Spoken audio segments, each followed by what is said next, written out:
Boardroom, Chapter 19, 3997 BC, Act 1. The first hint of light grazed the eyelids of Luke Jr. Though the light had no weight, it somehow seemed heavy. Luke Jr. had been keeping his eyes peeled all night long, but nothing had stirred.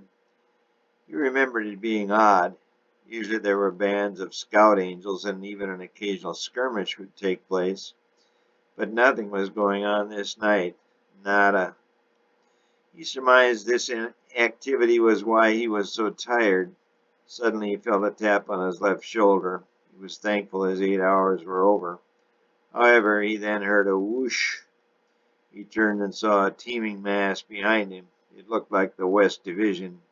In fact, it was about a third of the West Division.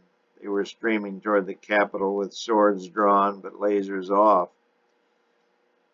All Luke Jr. could make out was pairs of eyes streaming toward the Yetta's dark capital. Luke Jr. was young, only 1,000 years old, but he was unmistakably his father's son. "Come on," a voice said. Luke Jr., now very awake, quickly joined the charging stream headed for the west edge of the still dark oblong orb in the distance. Knapp had been the one to realize that the morning sunlight of Hatsia would reach the west division of the rebel army a few minutes before it reached the west edge of the capital orb. He determined this day to use this huge advantage, and by the inactivity on the distant orb, Knapp, who commanded the west division, was confident it was working. He would be very right. The outpost sentinels of the capital army were quickly subdued by running them through with lighted swords. To ensure there were no reprisals, all were beheaded. The first casualty of this battle was the trusted sentry Abel. Seeing Abel fall, the companion sentry wheeled his sword and sliced at the noiseless darkness. Young Luke Jr. had his back turned, and the unlit sword tore through his left flank and cut all the way to the spine. Luke Jr. screamed in agony, and this served to alert the entire right flank area of the capital army. Immediately a blaze of light broke the darkness as thousands of laser swords lit up the skirmish already in progress. Knapp had given strict orders to his generals that if exposed they were to retreat, but Jules was already not in control. His division was engaged and its activity was escalating. As Hatsia, the local sun, edged over the capital horizon, fully 1 billion of the 3 billion angels in Jules' division were already engaged, and they were making headway.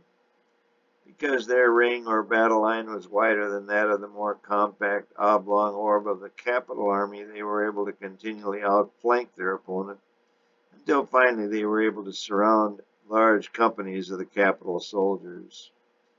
The cry of "Take no prisoners" emanated from somewhere, and the slaughter of thousands of captured and helpless angelic soldiers could be heard all across the battlefield. Some fought gamely, but once without a sword they were no match for their adversaries. The bodies were piled in even higher stacks and were used as shields for soldiers returning from the front lines. The opposing fronts were only 10 miles apart, and the piles of dead bodies was ever increasing along with huge lakes of angel blood, a bright green color. The stench became unbearable except to the fighting soldiers. The few prisoners taken by the capitals were taken back to a holding area and ministered to. Gabe was over in the center of the capital line. He repeatedly refused requests for additional troops. He rightly feared that any weakening of his line would be noticed and exploited by the enemy. He repeatedly admonished his generals to hold at all costs. Ops watched the proceedings with a grim intensity no one had ever witnessed before. Junior was not allowed to advise the capital army in any way this day, and remained antsy all day. By sunrise, Spirit was in tears and would remain so throughout the day. She wanted so to comfort and console the injured and the families of the dead, but it was strictly forbidden by Pops. She occasionally would look over at her husband, but his return stare continued to ensure a negative answer to her plea. None of them had ever seen spilled blood before, much less dead bodies, yet the vigorous way everyone was fighting made one think it was a regular happening. Only Pops knew what utter chaos really was.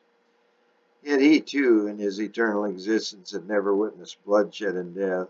It was clear to all that he did not like it. Only the true God knew the difference between serenity and chaos. He was watched closely by sentinels on both sides. As the casualties mounted, most on both sides fully expected him to at least cringe a little. He had cried out his last tear months ago, knowing full well what this day would bring. But the reality was almost more than even he could bear. Later on in the afternoon, the stench of it all began to reach the central capital area. Spirit could bear it no longer and went over to her stone-faced husband. She demanded he stop the atrocities.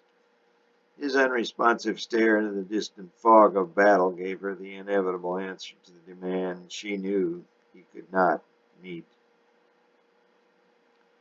Day 2 dawned crystal clear, but the acrid steam rising off the piles of fallen angels heralded more of the same carnage as the previous day. Fighting had gone well past the day of setting of Hatsia. Despite inroads by the rebel force, the capital lines had somehow held. It took much shuffling to keep their lines intact. The fact that they were very thin in places was obvious.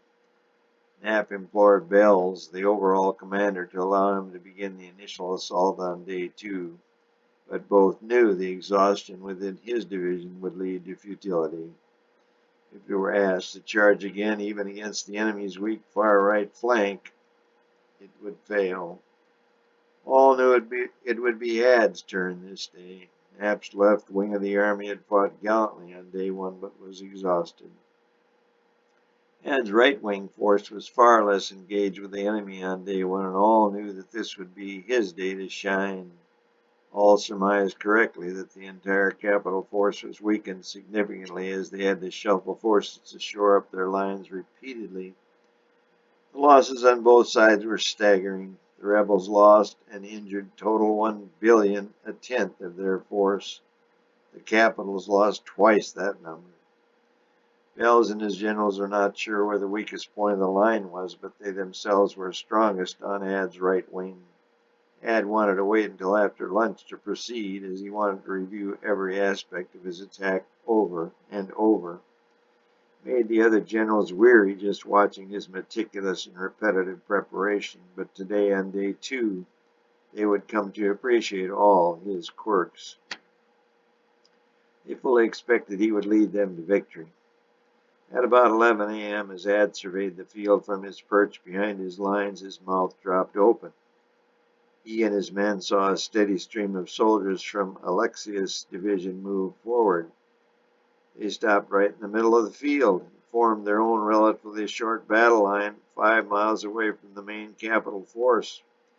The division appeared to Ad to be about 200 million strong, but once in place in the middle of no man's land, they just hovered and waited for further orders. Even the capital generals were scratching their heads.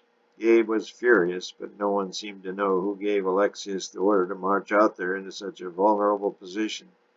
And no one could find Alexius.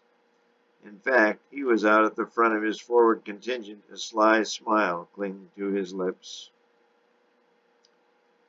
"How's he doing, nurse?" He took a sip of water, but he's still very weak. "Was Doc around?" "Yeah, about an hour ago, but he is so busy I doubt he'll be back today. So many hurt, so few to help." "But I thought, he said, well, he'll be okay, won't he?" Luke was wringing his hands. He had never experienced this kind of worry. The mental battles in Eden and the physical battles outside in Orion were difficult enough to bear. He knew he should be out on the battlefield, but on this second day of battle, he simply could not leave the one he loved more than anything else in the universe.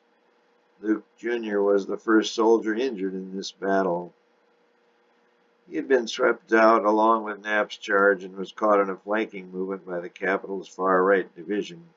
Luke Jr. fought bravely, but had been run nearly through by the sword and then had lost his left wing. The heavy fighting in that hornet's nest did not subside for a couple of hours. Only then could the stretcher bearers get to the wounded angels and take them back to the makeshift field hospitals where they were now forming. No one could anticipate the carnage taking place. They had never seen anything like it before. By the time they got Luke Jr. back to the hospital, he was in hemorrhagic shock. Last month, Pops had met with his own and the rebel generals and provided some basic first aid information. This included wound care and splinting. He briefly discussed CPR and demonstrated tourniquet and amputation techniques, but little attention was paid by the future combatants to his teachings.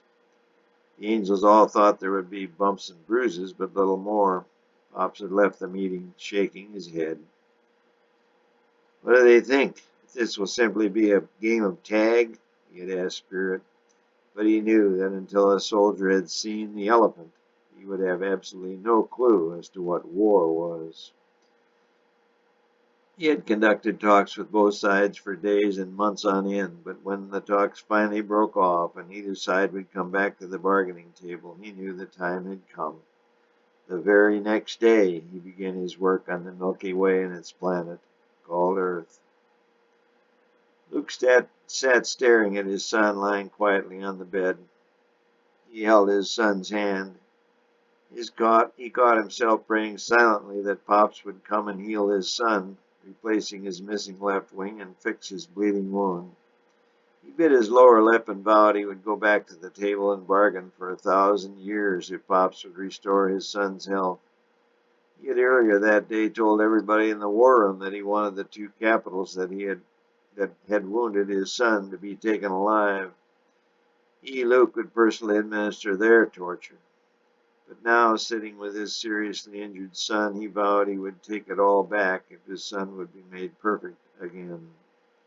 He would go back, do anything, say anything. And his thoughts spun out of control on the racetrack of his mind. He felt his son's grip tightening ever so slightly. Then he heard a little gasp come from his lips. Luke eased back on his chair and closed his own exhausted eyes, hoping to get a minute or two of rest. As he slipped off into Dozeville, something clicked in his shrewd brain. Something was not right. At first, his half-conscious brain did not pick up on it, but gradually alerted its owner. Things were too quiet.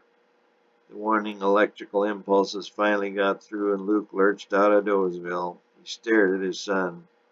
First his mouth and his bloodied chest. It was not moving. Luke took a deep breath and screamed at the top of his considerable lungs, "Nurse!"